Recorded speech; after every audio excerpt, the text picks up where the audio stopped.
നമസ്കാരം. നിത്യജ്യോതിഷത്തിലേക്ക് എല്ലാ മാന്യ പ്രേക്ഷകർക്കും സ്വാഗതം. ഇന്ന് 2025 ഏപ്രിൽ മാസം 8-ാം തീയതി 1200-ാം ആണ്ട് മീനമാസം 25-ാം തീയതി ചൊവ്വാഴ്ച. ഇന്ന് ഉദയനക്ഷത്രം ആയില്യമാണ്. രാവിലെ കുറച്ച് നേരം മാത്രമേ ആയില്യമുള്ളൂ. ളുടെ കുറച്ച് സമയം, അതായത് ഒരു 8 മണിയോടുകൂടി തന്നെ ആയില്യം തീർന്ന് മകൻ നക്ഷത്രം ആരംഭിക്കും. അപ്പോൾ 8 മണിവരെ ശുഭകാര്യങ്ങൾക്ക് നല്ലതല്ല. ശുഭകാര്യങ്ങൾക്ക് 8 മണിവരെ അല്ലെങ്കിൽ രാവിലെയുള്ള കാര്യങ്ങൾ അല്പം മാറ്റിവെക്കണം. കാരണം അത് കഴിഞ്ഞാൽ ചൊവ്വാഴ്ചയാണ്, നല്ല ദിവസമല്ല എങ്കിൽ പോലും ശുഭനക്ഷത്രം വരും 8 മണിക്ക് ശേഷം. അതിനുശേഷം നമുക്കൊരു 50-50 ആണ്. കാരണം ദിവസം കൊള്ളൂല എങ്കിലും നക്ഷത്രം കൊള്ളാം. നക്ഷത്രവും ദിവസവും കൊള്ളൂല്ലെങ്കിൽ മാത്രമാണ് നമുക്ക് ശുഭമായി എടുക്കാൻ പാടില്ലാത്തതായി വരുന്നത്.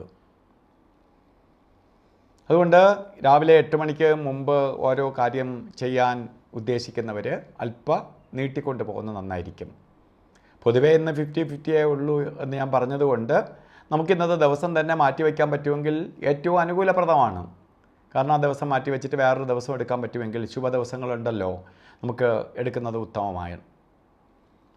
അതുപോലെ ഇന്ന് ബർത്ത്ഡേ വന്നിട്ടുള്ളവർക്ക് ശരിക്ക് രാവിലെ ആയില്യം കുറച്ച് നേരമേ ഉള്ളൂ, പിന്നെ പിറ്റേന്ന് രാവിലെ വരെയും മകമാണ്. മക നക്ഷത്രം നമ്മൾ ഓരോ കാര്യത്തിന് എടുക്കുമ്പോൾ നമുക്ക് ബർത്ത്ഡേ ആയിട്ട് മകൻ നക്ഷത്രം എടുക്കുമ്പോൾ ശ്രദ്ധിക്കേണ്ട ഒരു കാര്യം, ഒരു വർഷത്തെ ഫലത്തെ ചിന്തിക്കുമ്പോൾ ചൊവ്വാഴ്ചയാണ് നമുക്ക് നക്ഷത്രം വന്നിരിക്കുന്നത്, ബർത്ത്ഡേ വന്നിരിക്കുന്നത്. ചൊവ്വ എന്ന് പറയുന്നത് ശുഭഗ്രഹമല്ല.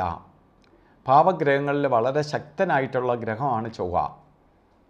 ചൊവ്വാഴ്ച വന്നതിൻ്റെ പേരിൽ ഒരു വർഷത്തെ ഫലത്തെയാണ് നമുക്ക് ചിന്തിക്കേണ്ടത്. വാർഷിക ഫലത്തെ ചിന്തിക്കുമ്പോൾ നിങ്ങൾ വളരെ സൂക്ഷിക്കേണ്ടതുണ്ട്. ഈ ഒരു വർഷകാലവും സാമ്പത്തികമായി ശ്രദ്ധിക്കണം. ശാരീരിക ബുദ്ധിമുട്ടുകളുണ്ടാവും, ആക്സിഡൻറ്റ് വരാം, സർജറിക്ക് വിധേയമാവാം, കേസ് വഴക്കുകൾ വരാം. ഇവയെല്ലാം ചൊവ്വയുടെ പ്രവർത്തനം കൊണ്ട് ഉണ്ടാവാം. അപ്പോൾ ഈ കാര്യങ്ങളിലെല്ലാം ശ്രദ്ധാലുവായിരിക്കണം. അതുപോലെ തന്നെ ഇന്ന് ഒരു വർഷത്തെ ഫലത്തെയാണ് നക്ഷത്ര അല്ലെങ്കിൽ ബർത്ത്ഡേ വന്നിട്ടുള്ളവരുടെ ഫലം. ഇന്നത്തെ ദിവസം പൊതുവേ നമുക്ക് അനുകൂലപ്രദമായ ദിവസമല്ല. എങ്കിൽ പോലും നമുക്ക് ഇന്ന് ഓരോ കാര്യത്തിന് ഇറങ്ങുമ്പോൾ രാഹുകാലത്തിന് പ്രാധാന്യം കൊടുത്തു വേണം പോകാൻ. 3 മണി മുതൽ 4:30 വരെ രാഹുകാലം എന്ന് കലണ്ടറിൽ രേഖപ്പെടുത്തിയിട്ടുണ്ടെങ്കിലും 3:29 രാഹുകാലം ആരംഭിക്കുകയുള്ളൂ. 5 മണി വരെ രാഹുകാല സമയമുണ്ട്. രാഹുകാല സമയം നമുക്ക് യാത്രയ്ക്ക് പൊതുവേ നല്ലതല്ല. യാത്രയ്ക്ക് അനുകൂലപ്രദമായ സമയമല്ല. അതുകൊണ്ട് ശുഭയാത്രകൾക്ക് ഈ സമയം എടുക്കാതിരിക്കുക. അതുപോലെ തന്നെ നമുക്ക് ഒരു കാര്യത്തിന് എടുക്കാൻ പാടില്ലാത്ത 2 സമയങ്ങളുണ്ട്. യമകണ്ഠകാല സമയവും ഗുളികകാല സമയവും. ഇത് ഒരു ശുഭകാര്യത്തിനും എടുക്കരുത്. ഇന്ന് ഗുളികകാല സമയം വരുന്നത് 12:26 തൊട്ട് 1:38 വരെയും, 12:26 തൊട്ട് 1:58 വരെയും.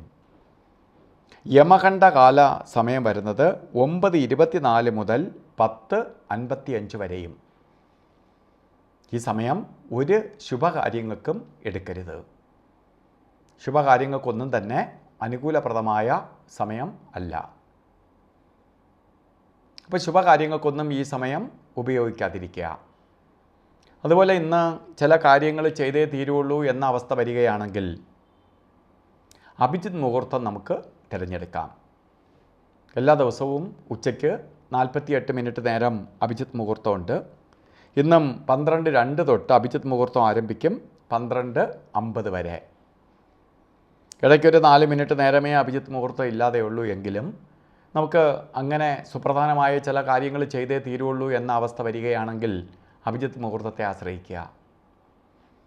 ഇന്നും നമുക്ക് ഓരോ കാര്യങ്ങൾക്ക് പോകുമ്പോൾ വീട്ടിൽ നിൽക്കുമ്പോഴും പ്രധാനമായിട്ട് വസ്ത്രധാരണത്തിന് പ്രാധാന്യം കൊടുക്കുക. ചൊവ്വ ദിവസം ശരിക്ക് റെഡ് കളറുമായി ബന്ധപ്പെട്ട വസ്ത്രധാരണം വസ്ത്രത്തിൽ ഉൾപ്പെടുത്തുക. ഫുൾ വെള്ള റെഡ് ഇട്ട് നടക്കണമെന്നല്ല, റെഡിൻ്റെ കുറച്ച് ബന്ധം ഉണ്ടാവണം നമ്മളെ ഡ്രസ്സിൽ. അത് ഷോളായിട്ടോ ഷർട്ടായിട്ടോ പാൻറ്റായിട്ടോ ചുരിദാറായിട്ടോ അല്ലെങ്കിൽ ഒന്നുമില്ലെങ്കിൽ ഒരു കർച്ചീപ്പായിട്ടെങ്കിലും റെഡ് കളറ് നമ്മളെ കയ്യിൽ കരുതുന്നത് ഭാഗ്യദായകമായി തീരും. ഇന്നത്തെ ദിവസം എല്ലാവർക്കും ഐശ്വര്യപ്രദമായ ഒരു ദിവസമായി തീരട്ടെ എന്ന് പ്രാർത്ഥിച്ചുകൊണ്ട് നിർത്തുന്നു. നന്ദി, നമസ്കാരം.